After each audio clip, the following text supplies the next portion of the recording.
This week's topic is one of those things that like we don't get these very often, but it's a science episode. Yeah, brain science. Yeah. So we've done a couple of these. I feel like we got really in the weeds talking about singing and playing guitar. That was a thing that we really got into. Yes. As far as like the neurological body mechanic type deal. I saw something earlier this week that was talking about how singing instrumentalists, your brain doesn't actually see those as two independent lanes. It like expresses it as all one thing, which is kind of neat. I didn't know that our brains did that. Experientially, that makes sense. When I'm playing and singing, they're not really separate. Yeah. Or one of them disappears while I focus on the other. That's really my experience. Yeah, that's what that feels like to me too. Yeah. And this is similar, but this is one that I think is honestly kind of groundbreaking and something that you guys, everybody listening, can onboard immediately and potentially see the results like right away. And it violates all of my training. Correct. I don't want to like oversell this, but I think it's kind of a big deal. Yeah. The story goes, this was recently published.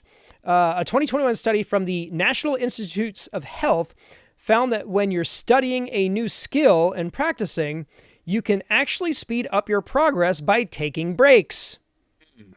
I mean, music to all of our ears, right? Totally. Oh, this hard thing you're doing? Take a lap.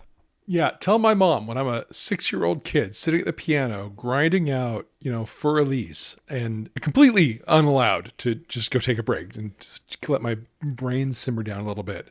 Yeah, it was not an option then. So what it's saying is that instead of keeping your head in the piano and playing for 45 minutes or whatever, your brain does a better job at encoding new information if you drop in a series of 10-second breaks. 10 seconds. Breaks, yeah. Strategy makes a lot of sense for the simple reason your brain has difficulty encoding and learning new information simultaneously. So why not give it a second to catch up? I mean, that sounds smart. This is probably just our stupid human brains like trying to quantify or like make sense of it. Because what we're thinking about is like, well, if our brain is like a hard drive, and I would say that in this case, the brain is acting like an HDD, not an SSD. Because we're accounting for disk speed in the equation. You've got to move things from short-term memory to long-term memory. But also a GPU, because it's got to encode them and get them vectorized and get them stored in the right kind of process database. It's a whole thing. Well, but yeah, think about it like you're typing a Word document and all of a sudden like you get the pinwheel. Yeah. Do you push through and keep typing, or do you just wait for the pinwheel to stop? Yeah. And listen, me at 8, sitting at the piano doing For Elise, I was taking these breaks. I was just using them to whine. Yes. It was still working, but So my brain was forcing me to take these breaks, and my mom was like trying to push me through them. Poor thing. My mom, what a good egg. Yeah. The senior author of the study said, our results support the idea that wakeful rest plays just as important a role as practice in learning a new skill. It appears to be the period when our brains compress and consolidate memories of what we just practiced. So understanding this role of neural replay may not only help shape how we learn new skills, but also how we help patients recover skills lost after neurological injuries like strokes. That's like the one I'm apparently having right now. Well, look, sometimes you can read, sometimes you can't. I will certainly say I've definitely had the experience where I'm trying to learn something really technical and I'm struggling with it and pissed off at it and I set my guitar down. And then the next time I pick my guitar up, maybe hours later, I'm pristine on it. Mm-hmm. I've had that experience many times in my life. And so that may be a macro version of what this is saying in micro, that taking a step back and letting it sort of melt into the gray matter gives you some better facility with it when you come back later. Well, but also the takeaway in that scenario is that instead of you rage quitting and like sleeping on it, you could have literally just like taken a lap around your office and then picked it back up. 10-second break would have been just as good as overnight, come back to it next weekend. Yes. So the general thing that they're suggesting is that every few minutes you stop what you're doing, clear your mind, and then count to 10, basically. So whether it's 5 minutes or 10 minutes, whatever, I think that's ultimately up to you. But I think when you've hit the wall. Yeah.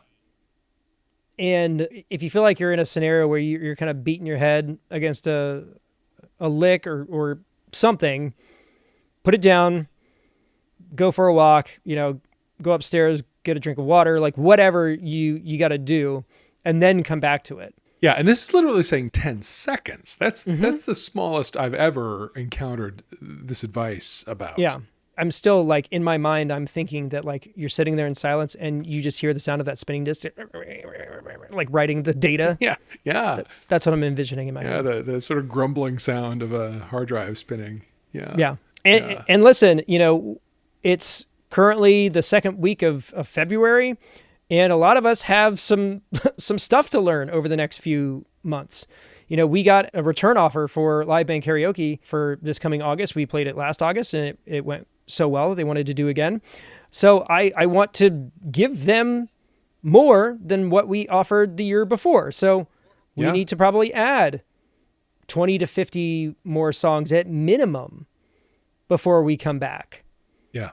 So I can put this to work right away. Again, when we're talking about things like economy of motion and like scale exercises and things, it could still take you months to years to get that particular lesson like onboarded and second nature. Like this is something that you can do this tonight after you listen to this episode and start practicing with breaks. Yeah. Crazy. If you were going to name a guitar skill that was like something you really baked your noodle over, what would it be for you? I don't know. I can't remember the last like particular skill that I was focusing on, but there's definitely like learning a solo or learning a part. Yeah. I'm trying to think of the last one that like really busted my butt. I'll tell you while you think about that. Yeah. The last sort of guitar, a musical discovery that occurred for me like an epiphany, like an awakening. And it was quite a while ago, was about making sure my bends stay in tune. Mm-hmm. And once I realized like I was bending way past the note, like way super sharp. And it was not, I say this as a double-digit year guitarist. It was double digits of years ago.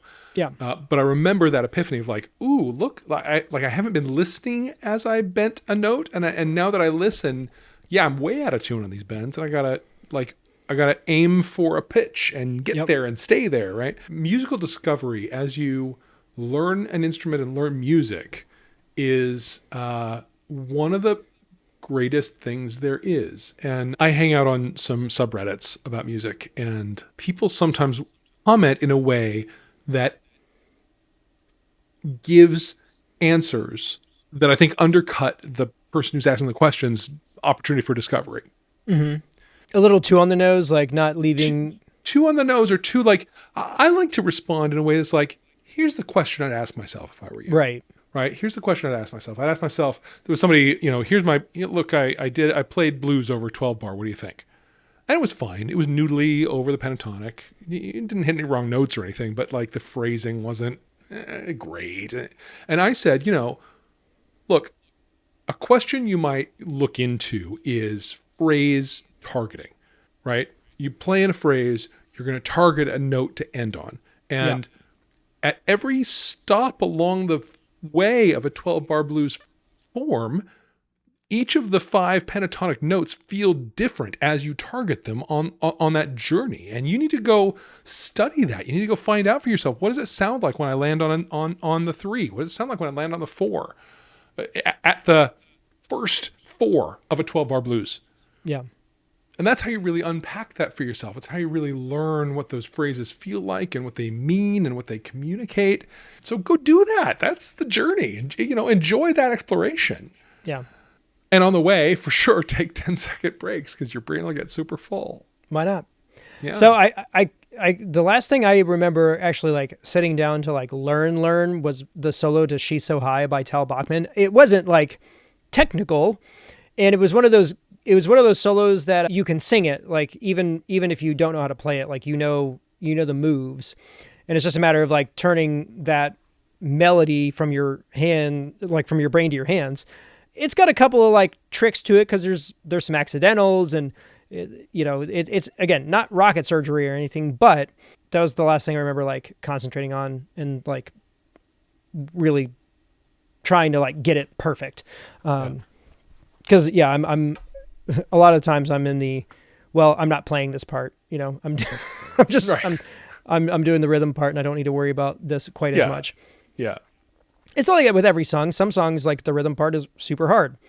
Right. The thing that I was kind of tell people is that everybody looks at the solo of Hit Me With Your Best Shot and like, oh, that's the hard part of the song. And it's not. The hard part of the song is the section directly after the solo. That's got the kind of all those arpeggios that like, yeah. Yeah, that's the one that wanted me. But I know it's in my head. I love that. I love that part of that song. And yeah, I've never tried to play it true to itself. And yes, I bet that's hard. But it's also one of those things where like I can't think about it. Like I just have to start it. I can't pick it up in the middle. Like I can't. It's this whole it's got to all be done. And I feel like I enter like a fugue state at that part of the song. And I don't always play it the way that it should be played. There's a couple of, I definitely cheat specifically one note because it's not an important one. And when you're changing hand positions, there's a situation where you could finger this one note on the walk up to it, or you could just plant. Not worry about it. Yeah, it doesn't make or break it. So, I mean, it also that phrase also tests your palm muting. Mm-hmm. And it's bone dry.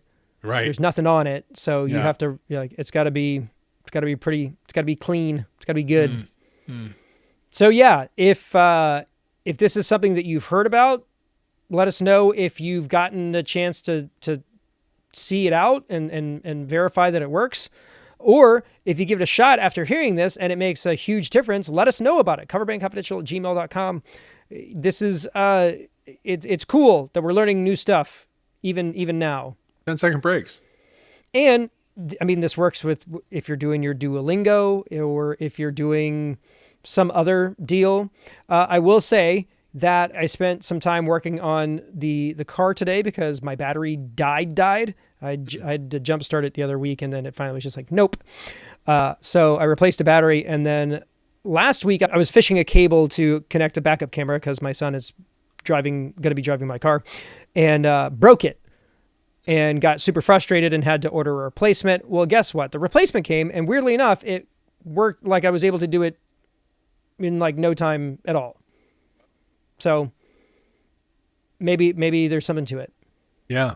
So let us know about it. Keep us posted, and hopefully this is something that you can use all over.